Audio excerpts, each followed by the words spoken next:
30년이 다 되어가는 강남의 되게 낡고 허름한 아파트 한 채. 네, 엄청난 가격을 자랑하죠. 맞아요. 그리고 바퀴 4개가 달린 거대한 인공지능 컴퓨터. 마지막으로 눈에 보이지도 않고 손에 잡히지도 않는 수학적 암호 코드. 진짜 전혀 상관없어 보이는 세 가지네요. 그렇죠. 여러분, 겉보기에는 진짜 교집합이라고는 단 하나도 없어 보이는 이 세 가지 항목의 공통점이 과연 무엇이라고 생각하시나요? 아마 서류상으로는 아무런 연관성도 찾을 수 없을 겁니다. 네, 자산군 자체가 아예 다르니까요. 하지만 오늘 저희는 이 전혀 달라 보이는 세 가지 자산이 사실은 완벽하게 동일한 눈에 보이지 않는 거대한 힘에 의해 움직이고 있다는 사실을 한번 추적해 볼 겁니다. 여러분, 매일 아침 그 꽉 막힌 도로랑 숨 막히는 지옥철 뚫고 출근하시잖아요. 아, 정말 매일이 전쟁이죠. 네네.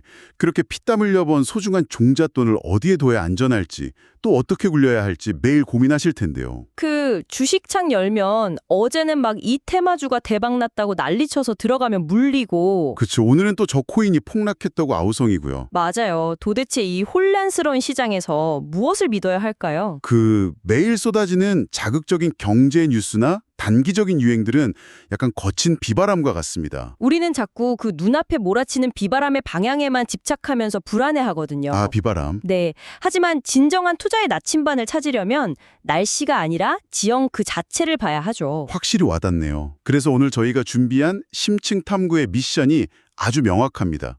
이번 심층 탐구를 위해서 저희가 리스펙 투자 플랜 그리고 사회 초년생 가이드라는 두 편의 정말 흥미로운 자료를 준비했거든요. 네, 아주 본질을 찌르는 자료들이었죠. 맞아요. 단기적인 차트 분석이나 시끄러운 소음을 철저히 배제하고 수백 년이 지나도 결코 변하지 않는 자산 가치의 불변의 법칙을 깊숙하게 파고드는 게 목표입니다. 네, 오늘 해부할 대상이 아까 오프닝에서 말씀하신 그 세 가지죠? 네네, 정확합니다. 부동산, 테슬라, 그리고 비트코인. 이들이 도대체 어떤 공통적인 투자 원리로 바탕으로 움직이는지 그 뼈대를 완벽하게 분해해 보겠습니다. 자, 그럼 이 내용을 한번 파헤쳐 볼까요? 아주 기대되는 여정입니다. 우리가 구체적인 자산의 이름들을 입에 올리기 전에 이 모든 것을 관통하는 가장 밑바탕의 철학부터 좀 단단하게 세워야 하거든요. 기초공사부터 해야 한다는 거군요. 그렇죠. 그래야 잔파도에 휩쓸리지 않으니까요. 우리가 시장을 볼 때 흔히들 경제 지표나 금리 아니면 기업의 실적 같은 숫자가 모든 것을 결정한다고 생각하잖아요. 보통은 다 그렇게 생각하죠. PR이 몇이냐, 수익률이 얼마냐, 뭐 이런 거요. 맞습니다. 하지만 그 모든 숫자를 만들어내는 가장 근원적인 동력, 수백 년이 흘러도 절대 변하지 않는 투자의 핵심 동력이 자료에 나오는데 그게 바로 인간의 본성과 욕구라는 겁니다. 솔직히 저는 처음에 자료 읽으면서 그 개념 접했을 때 고개가 약간 갸우뚱해졌어요. 아, 왜요? 갑자기 무슨 인간의 본성이라니? 경제 얘기하다가 철학이나 심리학 시간이 된 것 같잖아요. 우리가 흔히 말하는 그 금융의 언어들이랑 인간의 본성이 도대체 어떤 인과관계가 있다는 건가요? 그 이해를 돕기 위해서 거대한 지각 변동을 한번 상상해 보시겠어요? 지각 변동이요. 네. 매일매일 인터넷에서 반짝하고 많은 유행이나 테마주들은 지표면 위에서 부는 바람이나 내리는 비에 불과합니다. 금방 흔적도 없이 사라지죠. 아, 겉핥기식이라는 거군요. 그렇죠. 하지만 지표면 아래에는 아주 천천히 하지만 절대적인 힘으로 움직이는 거대한 지각판이 있습니다. 이 지각판이 움직이면 어떻게 되죠? 산맥이 솟아오르거나 바다가 갈라지거나 하겠죠. 정확합니다. 자산시장에서 이 지각판 역할을 하는 것이 바로 인간의 원초적 본능입니다. 여기서 정말 흥미로운 점은 장기적으로 엄청난 우상향 곡선을 그리는 위대한 자산들은 모두 인간의 세 가지 원초적 본능을 완벽하고 지속적으로 충족시켜주는 것들이라는 사실이에요. 아, 그러니까 바람이 아니라 그 무거운 지각판의 움직임을 타야 한다는 거네요. 그렇다면 그 세 가지 원초적 본능이라는 게 구체적으로 어떤 건가요? 바로 안락함, 자유, 그리고 안전에 대한 갈망입니다. 안락함, 자유, 안전이요? 네, 외부의 위협으로부터 나와 가족을 보호하고 편안하게 쉬고 싶은 안락함, 그리고 나의 육체를 갉아먹는 고된 노동으로부터 벗어나고 싶은 자유. 아, 완전 공감되네요. 마지막으로 내가 평생 피땀 흘려 모은 생존의 에너지를 그 누구에게도 빼앗기려는 안전이죠. 우리의 한정된 자본과 에너지를 이 세 가지 변하지 않는 지각판 위에 올려두는 것. 그것이 바로 시장의 소음을 이기는 불변의 법칙이라는 겁니다. 와, 생존을 위한 공간, 노동으로부터의 탈출, 내 피 같은 돈을 지키는 것. 이렇게 듣고 보니까 우리가 매일 아침 피곤한 몸을 이끌고 지옥철을 타는 이유 그 자체네요, 사실. 그렇죠. 인간의 가장 본질적인 갈망이니까요. 결국 투자라는 건 그 삶의 고단함에 대한 근본적인 해결책을 돈 주고 사는 행위라는 생각이 듭니다. 그럼 이 거대한 지각판이 실제 자산 시장에서 어떻게 움직이고 있는지 첫 번째 자산부터 한번 살펴보죠. 네, 첫 번째는 부동산이었죠. 맞아요. 바로 안락함에 대한 갈망이 투영된 부동산입니다. 그런데 여기서 저는 전문가님께 좀 반론을 제기하고 싶은 부분이 있어요. 좋습니다. 어떤 부분인가요? 우리가 흔히 말하는 노른자 땅, 즉 핵심 입지의 부동산이 천문학적으로 비싼 건 누구나 아는 사실이잖아요. 네네, 강남 아파트 같은 곳들이죠. 그런데 좀 냉정하게 생각해보면 건물이라는 건 결국 그냥 콘크리트란 철근 덩어리일 뿐이잖아요. 물리적으로는 그렇죠. 그러니까 예를 들어 최고급 이탈리아산 대리석 바닥재를 막 깔고 천장에는 최첨단 크리스탈 샹들리에를 달아서 번쩍번쩍하게 새 집을 외곽에 지으면 거기가 제일 비싸야 하는 거 아닌가요? 사람들은 왜 굳이 강남이나 특정 핵심 위치에 있는 막 녹물 나오고 주차도 엄청 불편한 30년 된 낡은 아파트에 영혼까지 끌어모아서 투자하려고 하는 걸까요? 아주 예리한 질문입니다. 바로 그 지점이 정말 많은 사람들이 눈에 보이는 물리적 화려함에 속아서 투자의 본질을 놓치는 부분이거든요. 본질을 놓친다고요? 결론부터 말씀드리면 건축 자재나 인테리어의 퀄리티가 부동산의 본질적 가치를 결정하는 것이 절대 아닙니다. 핵심은 대리석의 원산지가 아니에요. 나와 내 가족을 가장 안전하고 편안한 환경에 소속시키고 싶다는 인간의 가장 깊숙한 본능, 바로 그겁니다.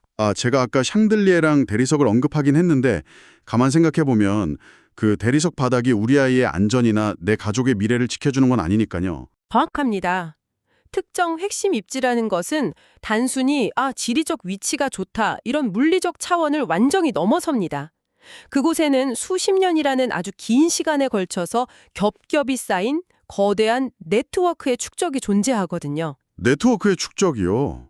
구체적으로 어떤 네트워크죠? 예를 들면 아이들이 최고 수준의 교육을 받을 수 있는 탄탄한 학군, 수많은 병원과 편리한 대형 상권, 도심의 주요 일자리를 아주 촘촘하게 이어주는 교통망 같은 것들이죠. 그리고 무엇보다 그 인프라를 함께 향유하는 사람들의 문화적 자본까지 그 입지에 융합되어 있는 겁니다. 와, 듣고 보니까 제가 완전 착각하고 있었네요, 진짜로. 샹들리에나 대리석 같은 건 돈만 있으면 내일 당장 아마존에서 주문해서 달 수 있잖아요. 그렇죠. 언제든 살 수 있죠. 하지만 내 아이가 밤늦게 학원을 다녀와도 안전한 밝은 거리, 또 수준 높은 의료 서비스를 걸어서 갈 수 있는 인프라, 훌륭한 이웃들이 형성한 커뮤니티는 제가 하루아침에 허허벌판에 돈을 막 쏟아붓는다고 뚝딱 하고 복제해서 붙여넣기 할 수 있는 게 아니군요. 맞습니다. 핵심 입지의 인프라는 결코 컴퓨터처럼 커피 앤 페이스트가 불가능합니다. 오직 엄청난 시간의 축적만이 그것을 만들어낼 수 있죠. 시간의 축적이라. 인간의 삶에서 가장 희소한 자원이 바로 시간 아니겠습니까? 그 압도적인 시간의 축적물이야말로 대체 불가능한 희소성을 만들어내는 거고요. 이것이 시대를 불문하고 특정 입지의 천문학적인 프리미엄이 유지되는 진짜 메커니즘입니다. 안락함을 찾으려는 본능. 네, 최고 수준의 생존 환경과 안락함을 쟁취하려는 본능.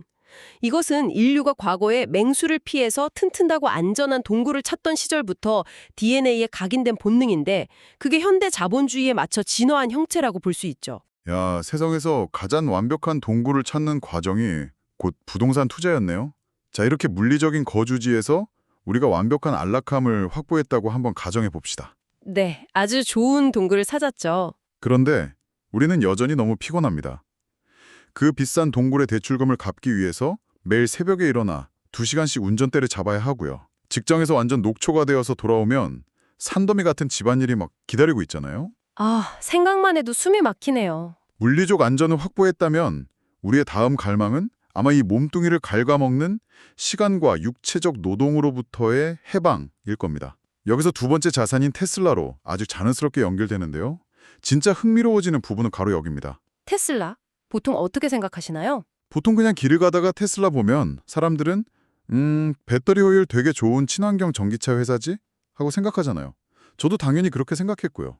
대부분이 자동차 회사로만 보죠. 그런데 자료에서는 테슬라를 단순한 자동차 회사가 아니라 노동 해방의 꿈, 그 자체로 규정하고 있더라고요. 아니, 기름 안 쓰는 차를 타는 거랑 내 고된 노동이 해방되는 거랑 도대체 어떻게 연결이 된다는 건가요? 이것을 더 큰 그림과 연결해 보면 그들이 그리는 진짜 혁신의 실체가 보입니다. 일론 머스크의 궁극적인 목표는 단순히 전기차 시장 점유율을 높이는 게 아니에요. 그럼 뭐죠? 테슬라의 본질은 도로 위를 굴러다니는 거대한 인공지능 로봇 회사입니다. 그들의 목표는 아주 명확해요.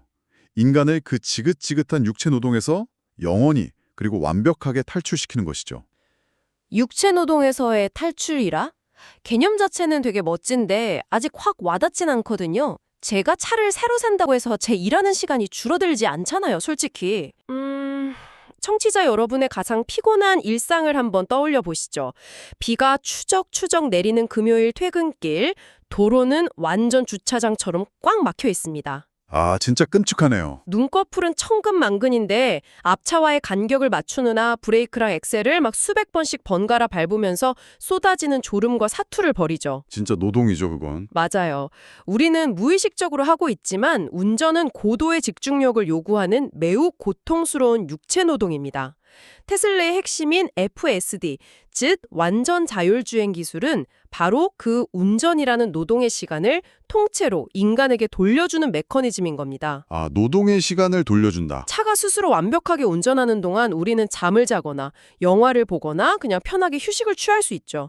즉, 차 안에서의 시간이 노동에서 온전한 자유로 치환되는 겁니다. 잠깐. 그렇게 생각하니까 패러다임이 완전히 바뀌네요. 나는 이동수단, 그러니까 그냥 쇠붙이를 산 게 아니라 도로 위에 버려지던 내 하루 이 시간의 수명을 다시 사들인 거군요. 정확한 통찰입니다.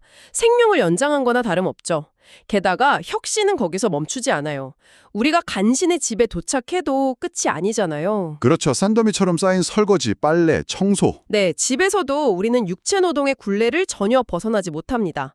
그런데 자율주행 기술로 도로 위에 노동을 해방시킨 그 인공지능 신경망이 그대로 두 발로 걷는 휴머노이드 로봇, 즉 옵티머스의 두뇌로 이식이 됩니다. 아, 로봇으로 넘어가는군요. 인간형 로봇공학은 집안의 가사노동은 물론이고요. 공장에서 무거운 짐을 나르는 아주 위험하고 고된 생산 노동까지 싹 다 자동화하는 것을 목표로 하고 있습니다. 그러니까 자동차가 길거리에서 학습한 그 똑똑한 지능이 우리 집안의 로봇에게 그대로 전수된다는 거군요. 네, 바로 그 지능의 확장이 핵심인 거죠.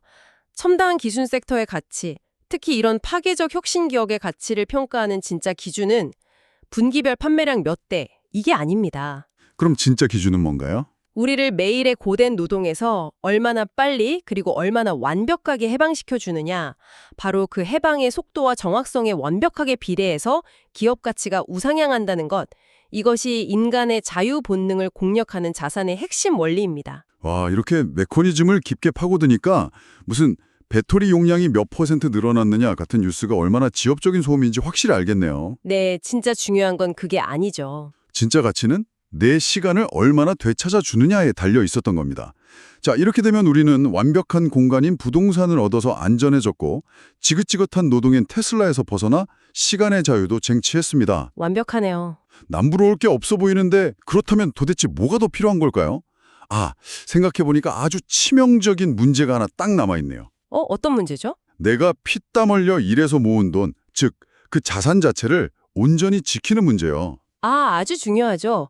내가 막 10년 동안 먹고 싶은 거 안 먹고 입고 싶은 거 아니면서 모은 돈이 있는데 누군가 그걸 강제로 빼앗아 가거나 하루아침에 휴지 조각으로 만들어버린다면 앞서 말한 안락함이고 자유고 전부 물거품이 되는 거잖아요. 다 날아가는 거죠. 여기서 세 번째 자산, 비트코인이 등장합니다.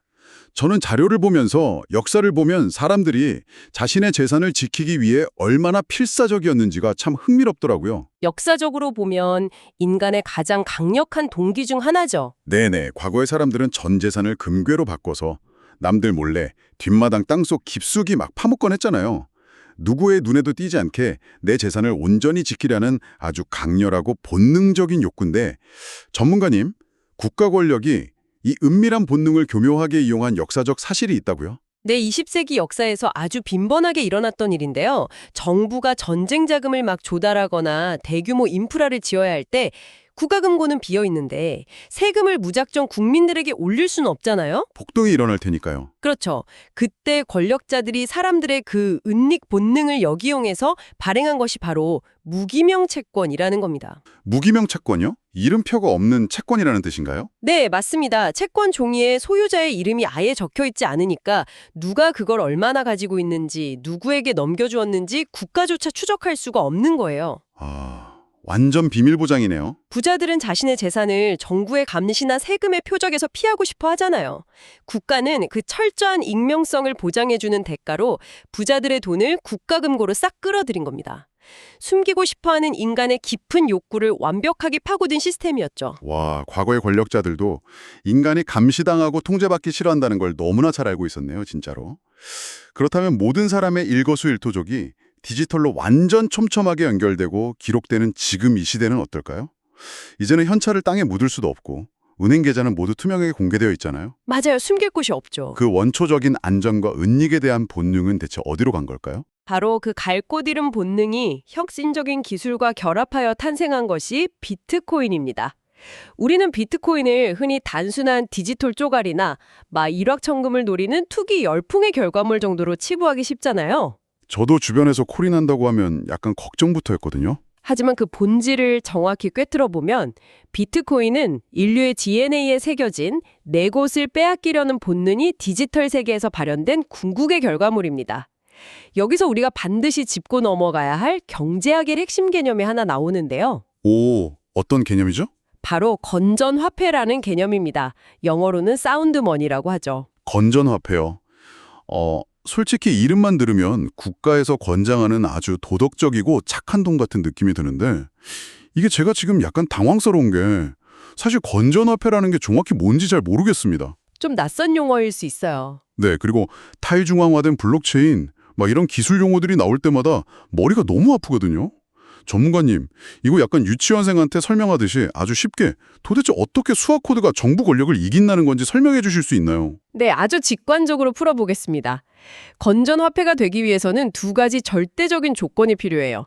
첫째, 그 어떤 막강한 권력자라도 내 금고를 함부로 열거나 내 돈의 흐름을 통제하고 검열할 수 없어야 합니다. 검열할 수 없어야 한다. 둘째, 권력자나 중앙은행이 돈을 맘대로 무한정 찍어내서 내 돈의 가치를 깎아내리지 못해야 합니다. 아, 첫 번째는 검열에 대한 조항이고 두 번째는 흔히 말하는 인플레이션 방어군요. 그런데 비트코인이 그걸 어떻게 물리적으로 보장하나요? 회장님도 없고 본사도 따로 없잖아요. 끝납니다. 꼼짝 못하겠네요. 하지만 비트코인은 전 세계의 수많은 사람들이 완벽하게 똑같은 장부를 동시에 나누어 가집니다. 만약 어떤 정부가 한 사람의 계좌를 강제로 지우려고 장부를 조작하면 어떻게 될까요? 다른 사람들이 가만히 있지 않겠네요. 맞아요. 나머지 수백만 명의 장부와 대조해보고 이거 조작됐네? 하고 시스템이 즉시 거부해버립니다. 이것이 탈중앙화 블록체인의 힘이에요.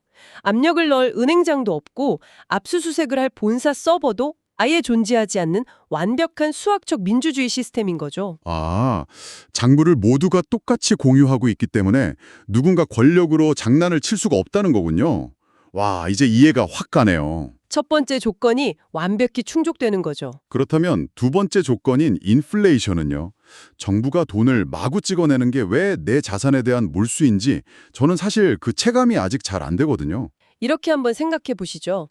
호스트님이 10년 동안 매일 야근하면서 뼈 빠지게 일해서 1억 원을 모았습니다. 아, 상상만 해도 눈물 나네요. 그 돈은 호스트님의 10년치 시간과 생명력이 응축된 결과물이잖아요. 그런데 정부가 경제를 살린다는 명목으로 시중에 돈을 2배로 막 찍어냅니다. 양적 완화 같은 거네요. 네, 돈이 흔해지니까 물가가 폭등하겠죠.